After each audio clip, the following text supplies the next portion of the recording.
What's up, everyone? It's your girl, Michelle Emtre Hollis, and I had the honor of being the Master of Ceremonies at the Tech Frontier Summit, where innovation, workforce, and K through 12 came together to have an incredible conversation. We got it started with keynote speaker Scott McLaughlin. He's a musician and CEO at Spaceport America. Technical stuff. I did keep playing trombone, by the way, so I still play trombone. My wife still plays flute. But space has changed a lot in the last few years. So what I want to do is talk about a few things first. So how often do you think a launch occurs in Florida right now? How often a year? Just shout out a number. How many times a year? 20.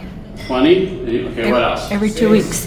What? 6. 6 times a year? Okay, what else? Anybody else got a number? Every 2 weeks. Every 2 weeks? Okay, so. Every day. What's that? I saw a hand back there. Anybody else? Nope. Okay, so in the shuttle days, there might be a launch about 8 times a year. The shuttle is supposed to launch on the order of once every 2 weeks because they had a fleet of shuttles, right? That never actually happened. The shuttle wound up being probably one of the most complicated things that we ever built. It's considered one of the most complicated things. But there were other things that got launched back then, but a launch, maybe 11 launches a year, orbital launches in Cape Canaveral was a good number. It wasn't a bad number, it was a good number. So the launches right now, they launch about every 3.5 days. If you travel to Florida right now, you don't really have to schedule a trip anymore. You just need to make sure it's long enough, and you will probably see a Falcon 9 go up. And so that's a big number. So there's actually orbital launches across the world last year were 259 launches across the world. That's how much is going on. The U.S. putting together what I think is an amazing program. It's called REAP, Regional Entrepreneurship Acceleration Program. What they've done is they've created, with faculty, right, at MIT, they've gone out to the world and they've specifically looked at different and scoped and scouted different regions across the world who can specialize and basically take advantage of the region's own competitive advantage, right? And so through the research, and we know that institution is rather, we all know of its history. They partner for a 2-year program, right? And they partner with universities, with government officials, with venture capitalists, with founders, entrepreneurs, and with corporates to serve as a pipeline and to refine and to really identify what is this region's main powerhouse? What is this region really truly about, given its infrastructure, given its people, given its resources? And I believe that is a strong partnership, and I think that is something that as founders and beyond founders, we should push forward. We've already been identified as a region, and a lot of the regions particularly in this MIT program, all happen to be in Middle America. And to me, it's no surprise, right? There's already our tier 1 cities or tier 2 cities. We all know, what they're great at. We know what New York is great at. We know what the East Coast is great at. We know what Silicon Valley is great at. And, and obviously very thoughtful, right? And there's a lot of design thinking behind that. But specifically, there is an opportunity, for a renaissance of a new economic zone.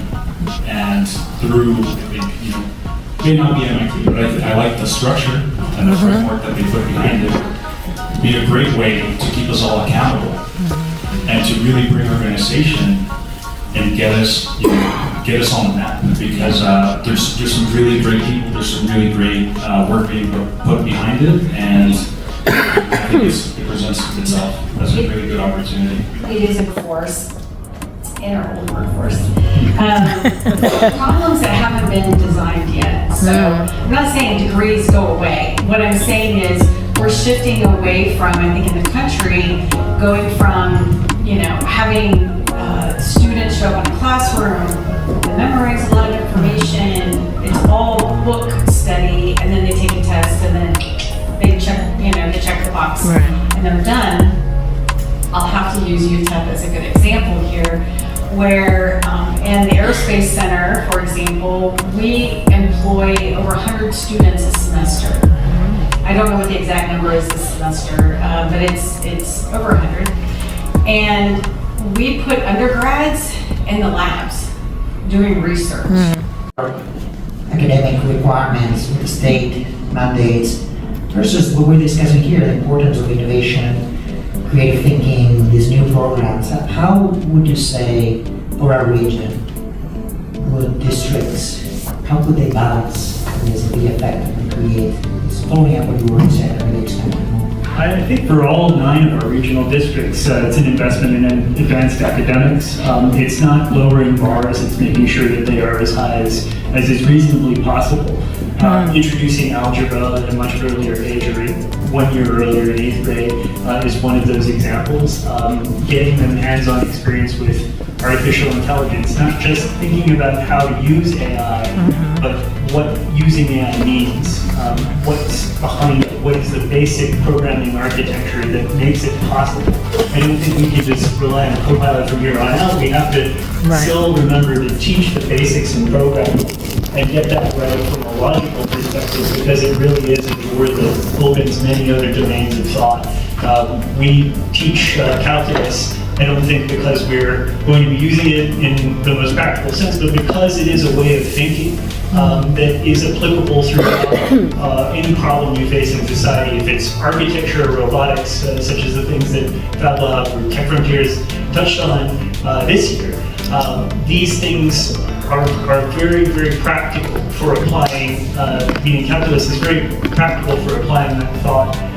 So I think we need to focus on that and focus on taking down some of the barriers that sometimes exclude the social sciences as well. A lot of these practical applications involve tensions within society, and discussing something like the Chamizal Agreement, where 2 countries came together to decide a hydrological problem. That's a lot of engineering involved in that. It gives us a practical opportunity to teach about something that happened to our community, but it also opens a window into the engineering behind it, into the hydrological sciences. What's it all about? What does it mean for farmland in the region when you have a big treaty like the 1962 agreement between Mexico and the United States? So that's what I mean when I say El Paso is a sandbox for thinking about some of these higher level concepts. It's a training ground, really, and our historical experience is a great place to start on that. Don't know if that answered the question or if it was a bit of a sidetrack. But This is great. I can't wait for our next conversation about how we can integrate the calculus. But I always have don't make too many comments.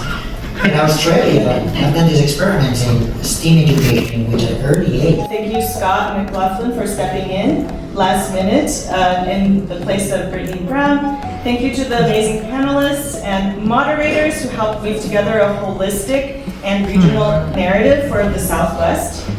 Thank you, Kathy Chen Arriaga and Tech Frontier, for putting together such an amazing panel. We really have an incredible region here, and we're going to all do great things.